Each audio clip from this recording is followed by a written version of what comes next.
being the co-chair. With your kind support, we have been able to successfully hold the TICAD7, adopting the Yokohama Declaration 2019, with all the parties concerned, including the business sector. I would like to thank all of you for your kind support. Following the TICAD 6 years ago, Mayor Hayashi and the citizens of Yokohama once again welcomed all of us warmly to Yokohama. The Advancing Africa is the partner working alongside with me. The TICAD that I have been able to preside this time, for the third time, I was able to fully feel that we have seen in reality that Africa is growing. The business participation has doubled compared to the TICAD 6. It has been more than $20 billion of investment made by Japanese businesses in the past 3 years. Africa is truly the frontier for business, and the source of the strength is the youth in Africa, inviting the youth from Africa to learn and study in Japan, to come to like and love Japan. From the TICAD, through the Abe initiative, in the past 5 years, more than 2,500 people have graduated from the program to have the medical examination system taking roots in Africa, to have a practice of the hospitals in Rwanda, where there are many disasters happening, that the Japanese, the system of the lightning rods that have been introduced. And what has been supported for all these activities are the young leaders in Africa who have learned through the TICAD and the other initiative that we are joining hands and try to grow together for the future. And this is the Japanese style of support and assistance for the coming 6 years as well, of 3,000 or so, including the agriculture and extension officers. We would like to have the youth, those who would become the bridge between Japan and Africa in the future. We would like to emphasize education and training of those people. The future of Africa that the African people are hoping for, to make this a reality, that is the TICAD is all for. TICAD is an open forum and framework for everyone, not just Japanese businesses, but businesses from Europe and Asia. Many companies have gathered at TICAD from all over the world. Both public and private sector strengths have been brought together to have unlimited the potential of Africa to blossom. Japan would continue to strongly lead the TICAD. The next TICAD 8 will be in 3 years. At the place in Africa where Africa is in a more advanced stage. I'm looking forward to meeting with all of you again. Thank you. Thank you very much. Then, President LCC, please. Please. Bismillah. In the name of Allah, Your Excellency, Mr. Shinzo Abe, the Prime Minister of Japan, distinguished guests, I would like to express my thanks for all of you, in particular His Excellency, Mr. Shinzo Abe, the Prime Minister of Japan, for hosting this summit and the warm hospitality. I would like also to express my gratitude for the co-organizers of TICAD for the strenuous efforts they exerted to render this summit a success, the preparatory meetings that preceded, and the spirit of cooperation amongst the different parties that contributed to the solidarity of efforts of all stakeholders to come out with implementable outcomes to reflect the priority of our joint actions to achieve sustainable development in the African continent based on the AU Development Agenda 2063 and SDGs 2030. Ladies and gentlemen, TICAD Summit reflects the high level of our strategic partnership between the EU member states and Japan. That's regarded as one of the distinguished partnerships in our contemporary world. It contributes to attain the mutual benefits between the parties of this partnership. TICAD7 considered a great achievement for all parties as it witnessed or it provided a direct platform for dialogue between private-public sector and also focused on a number of issues of priority for the EU member states, topped by infrastructure, industry, agriculture, health, new technology applications, as well as peace and security. The EU will continue cooperation and coordination with Japan and all organizers of the TICAD in order to guarantee the implementation of the summit's outcome in order to realize the hopes and ambitions of our African continent peoples. Cognizant of that, we have to shoulder the responsibility to build upon what has been achieved from the strategic partnership between the EU member states and Japan. We have also to work together to promote this partnership to better reflect the needs of our African continent and its ownership to the developmental agenda, especially that our peoples and sons inside and outside Africa are pinning hopes on our summit to concretize its results to benefit thereof. Ladies and gentlemen, I would like to reiterate the importance of the continuation of TICAD process to support the sustainable and inclusive development in the African continent through its 3 pillars, as well as the action plan of Yokohama Declaration. And also we have to have effective follow-up mechanisms to achieve the developmental vision based on the EU Agenda 2063 and SDGs Agenda 2030. In conclusion, I'm looking forward to the continuation of the strategic partnership between the EU member states and Japan in TICAD 8 2022 that will be held in our African continent. Thank you for you. Thank you very much. Now we would like to open the floor for your questions. First, we will take a question from the Japanese media, and then shift to non-Japanese media and back to Japanese media in that order. If you have a question, please raise your hand. I will designate you, and if you have been designated, please step up to the nearest microphone, state your name and affiliation, and then ask your question. And also state to whom you're asking that question to before you ask the question. Now, a member of the Japanese media, please raise your hands. Yes, the person in the front row, please. My name is Kono of NHK. My question is addressed to Prime Minister Abe.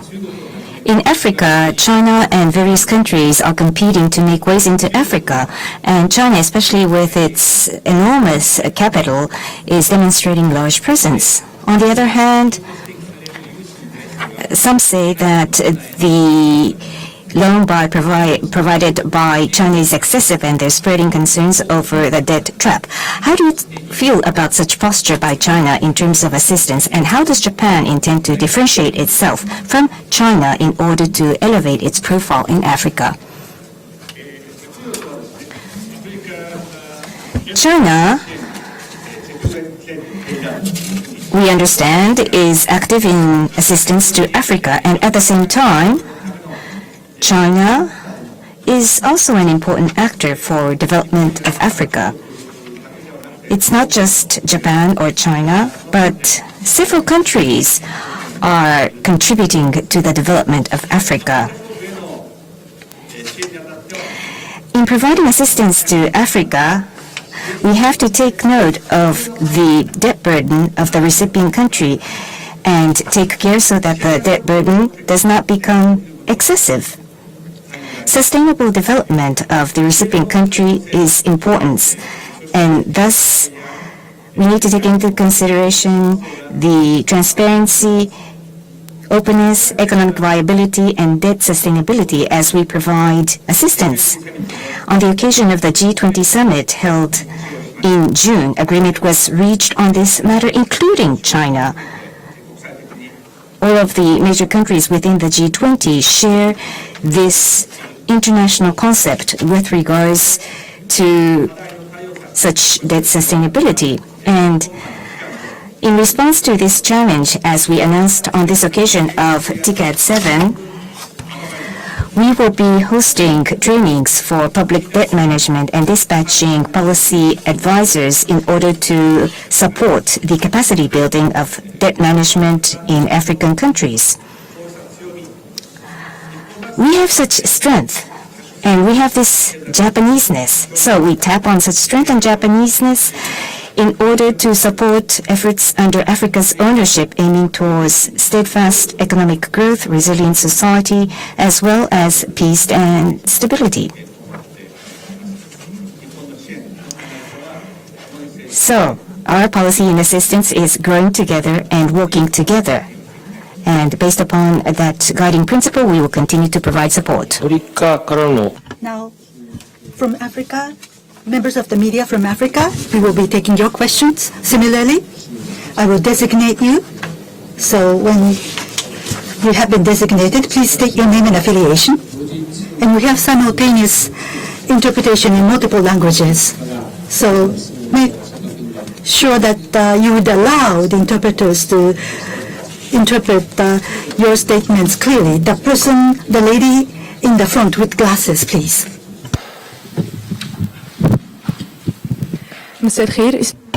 I'm Nurhan Magdi. Good evening. I'm a reporter in the Yom Saba journalism and Egypt Today. My question to His Excellency President Abdel Fattah al-Sisi. Your Excellency, after TICAD7 discussed the importance of digitalization for the development of economy in Africa and encouraging investments in addition to find a linkage, a connection for the continent and also to solve the problems of startups, how do you think we can benefit from these outcomes to accelerate transformation and how a country like Egypt that achieved great leaps in economy can share its expertise with the other African countries? Thank you. Thank you for the question, and I would like to say that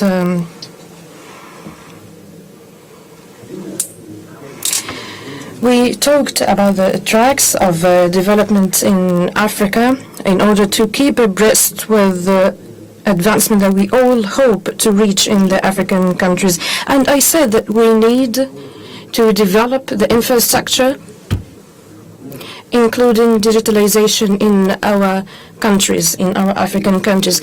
The infrastructure I'm talking about, and allow me to here widen the scope of this question. We are talking about more than 55 member countries here, so linking amongst all of them in all fields, be it electricity, railways, roads, ports, or even airways. I can say that they are very humble, and so it has a direct effect on the development growth. So we have to pay great attention to this dimension. This is together with the development partners. We have to move to have a real infrastructure development, including digitalization that we are talking about, that is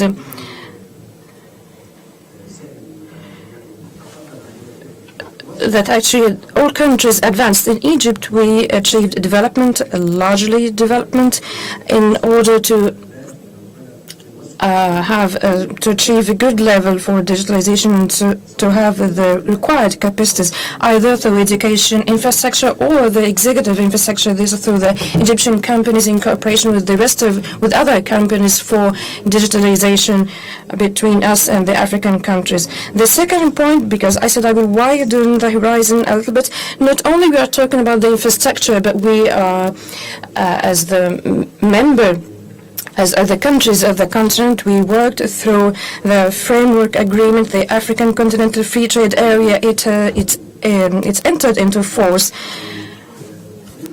And so we are on the path of continental economic integration for the continent. And here I say that this will contribute to reducing prices of commodities and will increase the competitiveness of Africa worldwide.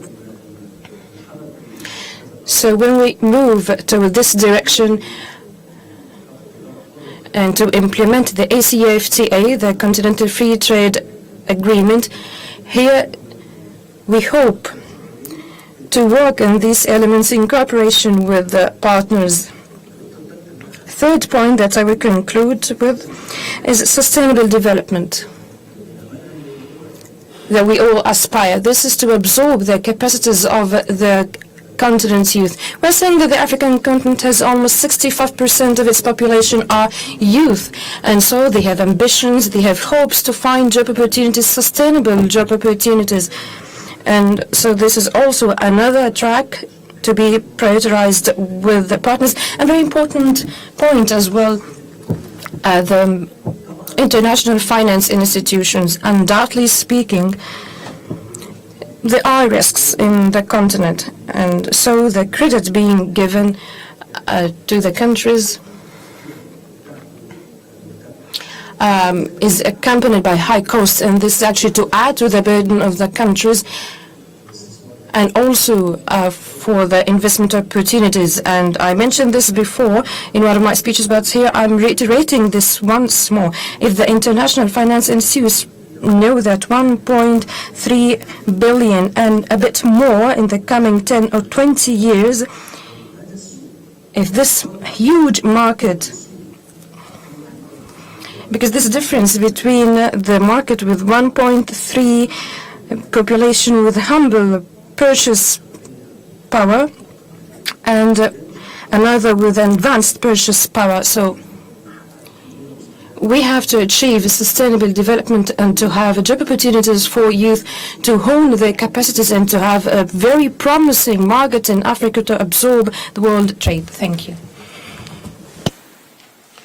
Thank you very much. Then once again to the Japanese media. Yes. My name is Ida from Nishi Nippon newspaper. I have a question for Prime Minister Abe. I have a question about the Middle East situation, which is geographically close to Africa. On the 28th, Prime Minister Abe, you met with Foreign Minister Zarif of Iran. And ahead of that, at the press conference after the G7 summit, you said that in order to ease tensions and in order to create a situation where Iran can engage in dialogue, you shared the understanding that diplomatic efforts are needed. You said that you're prepared to do your utmost to play your role by working on this persistently. Specifically, what are you thinking? And the U.S. is calling for participation to the so-called coalition of the willing. What is the status of your consideration of the possibility of participating in that endeavor? The other day, this meeting with Foreign Minister Zarif, I attended that. That meeting was held to Foreign Minister Kono also had that meeting with Foreign Minister Zarif. And as I said at the press conference after the G7 summit, easing tensions, towards easing of tensions, we want to have communication. So in terms of having communication, I believe that we had a very good meeting with Foreign Minister Zarif. Japan relies on this region for 80% of the oil that we use. So peace and stability of the Middle East region is directly linked to the national interest of Japan. Japan attaches importance on dialogue with Iran. I visited Iran back in June, and in order to ease tensions in the Middle East, I want to be working on this matter persistently. I would like to play my role to the utmost, including Iran. I hope to create a situation where there could be dialogue, that dialogue can be taken forward. I want to play my role in that. So I shared my thoughts with Foreign Minister Zarif 2 days ago when I had that meeting. Now there's going to be the upcoming UN General Assembly, and at that opportunity, well, every year at the UN General Assembly, Japan has a summit meeting with the President of Iran, President Rouhani of Iran. So if schedules could be coordinated at the UN General Assembly occasion, if I could have a good discussion with President Rouhani, that would be very good. And as for maritime security initiative, in order to ensure safety of navigation of Japan-affiliated vessels, we want to do everything possible. Obviously, that is expected of the Japanese government. And in order to do that, what can we do? What would be the most effective measure that we can take? We would like to be taking a comprehensive decision on that, obviously, in order to ensure safety. When I met with Foreign Minister Zarif, having dialogue and making diplomatic efforts is also very important. So we want to make a comprehensive decision, to make a comprehensive response to this issue. Thank you. それでは再び、アフリカからお見合いのメディアの方に。Next, African media. First, the lady in red on the front row, and secondly, gentleman with blue suit and red tie. First of all, the lady, please.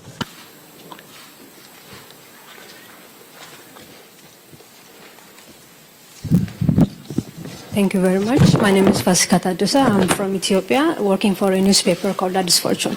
My question is for the AU's chair, President Al-Sisi.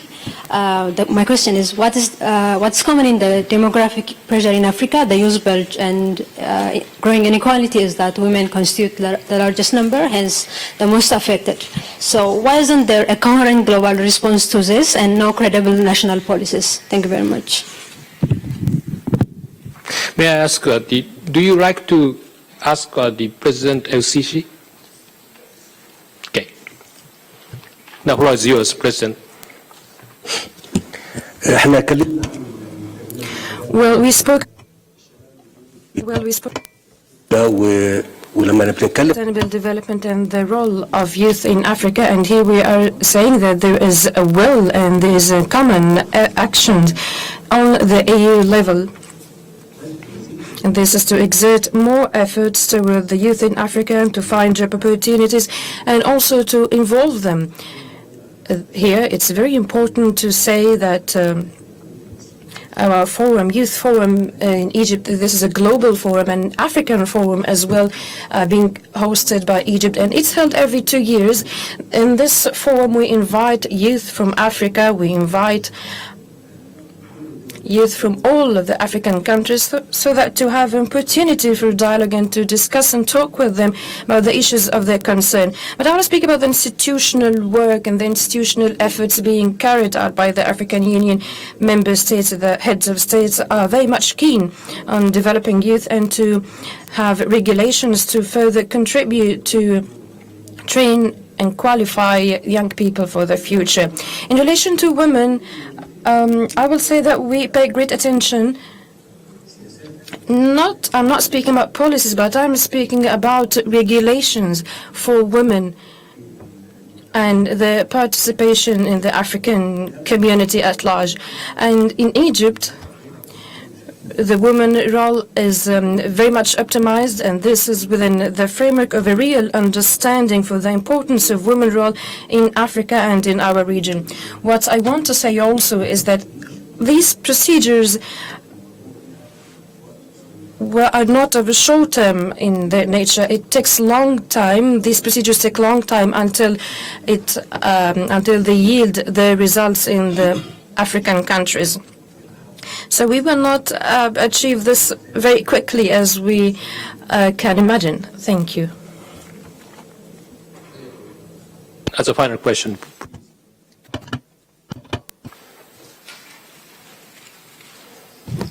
Je suis Félix Boni. My name is Félix Mounier from Côte d'Ivoire. My question is for Prime Minister Abe. Prime Minister, what is special about what Japan brings to Africa in contrast with other partners such as the United States, the European Union, and in particular China that was mentioned earlier on? Thank you.